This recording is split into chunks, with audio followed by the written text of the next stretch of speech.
Rev up your engines!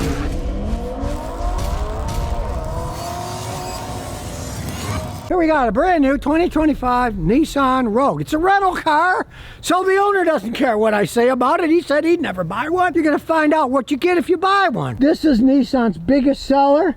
This particular one was made in Smyrna, Tennessee, just down the road outside of Nashville. To begin with, it's a nice looking vehicle. Sounds reasonably solid built. Now, as we look under the hood, I can tell you, I don't like it. I wouldn't buy one because it's a VC turbo. Now, it gives it more zip. If you're going to rent a car, maybe you want a turbo because you're running the thing. You're not buying it. As you take some of this plastic crap off, it's got a lot of technology in it with that turbo.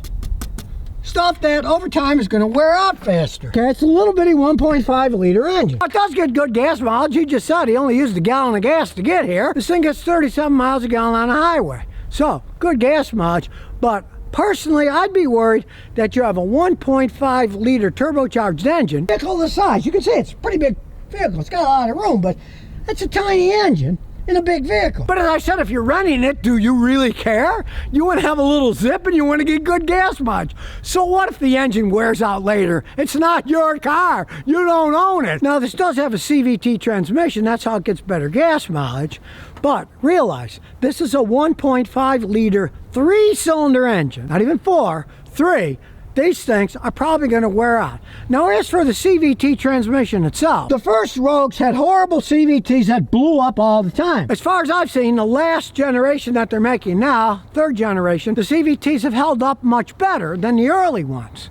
But still, 3-cylinder turbo CVT, it's kind of a recipe for disaster from my experience of working on cars for 57 years. The guy running it thought, oh, well, it's an automatic. It doesn't have a CVT because you can shift gears. But that's fake shifting.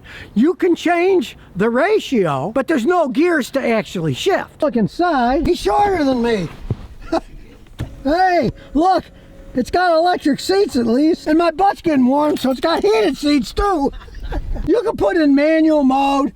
It's got paddle shifters, so you can shift it, but you're not actually shifting gears because it doesn't have any gears, but you are changing the gear ratio. CVT just means it's variable across a wide range. There's no gears, but you are actually changing the ratio because the tachometer will go up and down because it's changing. It's just a completely different system.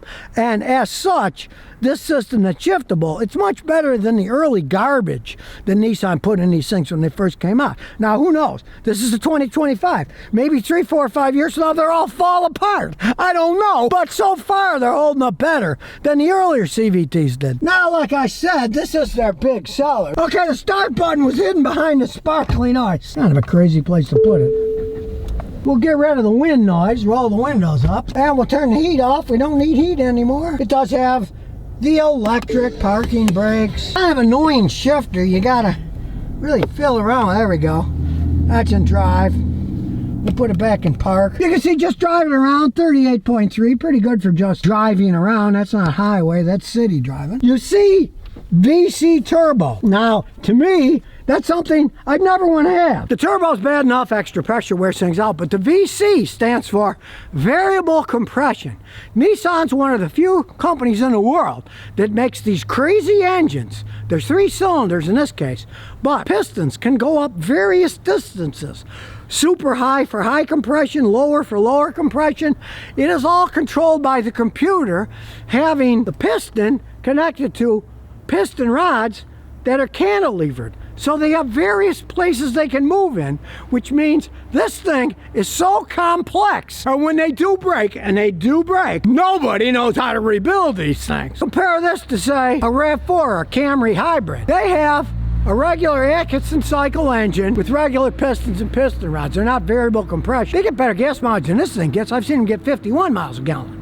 So, the bet that Nissan put out on these things, that variable compression was going to dramatically increase the gas mileage, really didn't work out that well.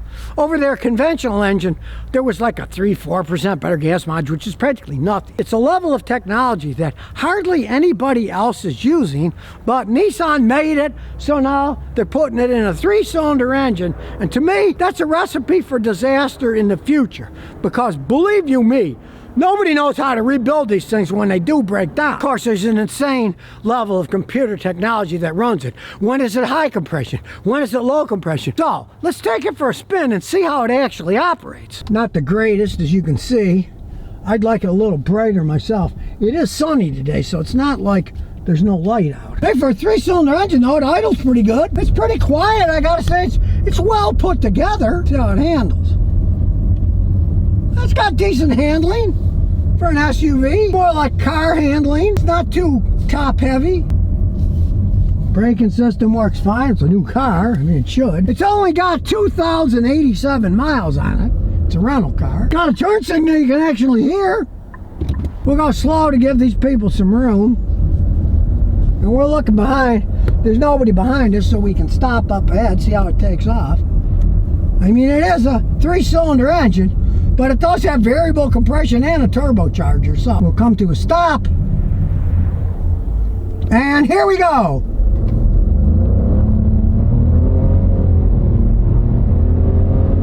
Not bad for a 3-cylinder engine, especially once the turbo and the variable compression hits in. We'll slow down a little and see what kind of passing it has. We'll take her down to 40, then we'll floor it. All right, let's see what it does. Not bad, not bad. It got to 60 quick enough. It certainly can keep up with traffic. It handles quite well, and it has intelligent cruise control and a pretty basic auto driving. I don't trust those things. I keep my hand on the wheel myself. I don't trust those systems, but it's got a pretty basic one on it. In an SUV, it is relatively high up in the air. You wouldn't have to worry about flood water. You got a nice view, I gotta say. I don't see any particular blind spots looking around. It's pretty well thought out in terms of its ergodynamics. You've got nice little sides. You fit in quite well. It's nothing like the Avalon I just tested out that was really comfy, but it's comfy enough. And I feel pretty comfy taking these curves. I'm going well over the speed limit on the curve, and it has no problem holding on. Well, that was a strange noise. The braking system made a strange noise. I don't think I'd like that. Oh, it went. No, it didn't make it that time. Drive mode you can mess around with. Sport, standard, eco. We'll put it back on sport. Got a nice smooth ride. For a 3-cylinder engine, nicely set up. I like the little steering wheel. Got a little rounded part in the bottom here. I don't know what this tray's good for. You put anything in there, it'd fall out when you turn it. I guess that's style tray. Start, stop, and it didn't really jerk too much when it turned back on. It was a pretty smooth transition, even though I hate start, stop. It wears your engine out faster. And the last thing you want is more engine wear on a 3-cylinder variable compression turbocharged engine. Hey, I'd rent this car. Good gas mileage and zippy, you know? Can't say I'd buy one. I don't know how long it's going to last, but hey, decent rental car, I'll say that. And the corners quite well. Watch out for the man in the green jacket. Good thing he's got a green jacket. Walking like that, he needs to be seen. Here's how we go into twisties here. Hey, decent handling. It's a little bit tall. I can feel a little bit more lean than I'd care for. Well, it made that noise again. I think it's coming from the CVT transmission. A little groan. Oh. Yeah, it's got a little groan to it. That doesn't bode well for the future. If it's making noise already with only 2,091 miles on it. Okay, so what do I think? I think, hey, I would definitely rent this car. It's zippy, it gets good gas mileage, fun to drive, it handles quite well. But it has 3 things that I hate in cars. A CVT transmission, a turbocharger, and variable compression 3-cylinder engine. So, I would not buy one personally. I know those things wear out. And hey, the CVT transmission's ready making that noise when you slow down. So that doesn't bode well. But would I rent one? Yes. Would I buy one? No. Now, if you're not the type of person that wants to keep a car a really long time, maybe you'd be happy with a car like this. But if you're the type of person that wants to go 200,000, 300,000, 400,000 miles, many years, I guarantee you, either the engine The transmission, the turbocharger, or all three will eventually break down and cost you a small fortune to repair. And in the case of the engine, I don't know anybody who knows how to rebuild these things. So it'd probably be pretty much end of car if the engine goes out. So you can make a wise decision if you're thinking about buying one instead of, like myself and the man who rented this, merely renting the car. So if you never want to miss another one of my new car repair videos, remember to ring that bell.